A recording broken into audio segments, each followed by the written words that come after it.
Good morning, friends. It's Bob again, bringing you another reflection on connection and formation and expression, our core basics of what we're talking about in growing disciples in house churches. And I had a chance to be with my mom this last weekend, my mom and my uncle, and we had just a chance to tell all kinds of stories. And my mom brought out this thing that I haven't seen in a long time. It's called a Charm-Bracelet. And basically, the Charm-Bracelet, each one of these things has got a story. So this is my, kind of head, I guess it is.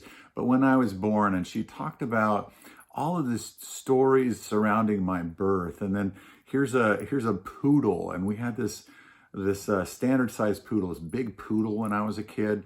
And he was the best dog ever. And I know that all of you think that your dogs are, whatever dogs are your pets are the best ones ever.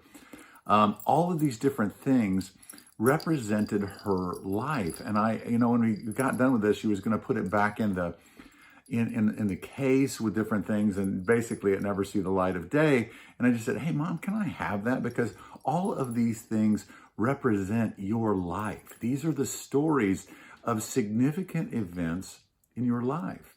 And I realized that when we are actually taking this time to share these different significant events of our lives, these stories that have all kinds of emotion and sensory types of, of importance to us, that when we do that, it creates a kind of intimacy. It creates a love. It creates a bond and an attachment that is lasting and beautiful. And it's interesting to me as I think about this, that most of the cultures in the world up until this technology age have been story cultures, that the stories have been passed on excuse me, from one generation to the next, to the next, to the next. And that they've told these stories and that they have kept this connection from one generation to the next, from one person to the next, but through story. And that stories are this very powerful connective tissue that we have with each other when we take the time to share it. Now, I think that a lot of times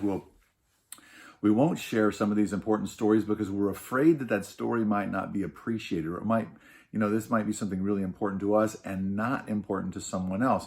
But the reality is that your story matters, and the stories that compose you, that compose your life, that you've experienced, these things that you've experienced, they have incredible value, and they have incredible connective power for you and significant other people in your life. And so what I'm trying to say in this whole thing is, when I had the chance to sit down with my mom and she shared with me, and she went through each one of these charms on this bracelet and told stories that were associated with those things. And I felt so connected to her in such a beautiful way. It's one of the things that we're trying to foster within the house church movement within our church and within our network of house churches.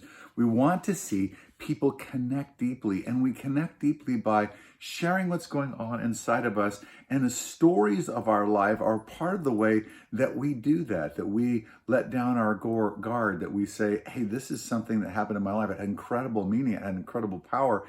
It was perhaps painful, but it had incredible shaping value within my life. And when you let down your guard and you share not just the story, not just the highlights of the story, but the details of the story, there's something that connects us, that is powerful and that is meaningful, that is beautiful. And it's the way that God has designed you and me.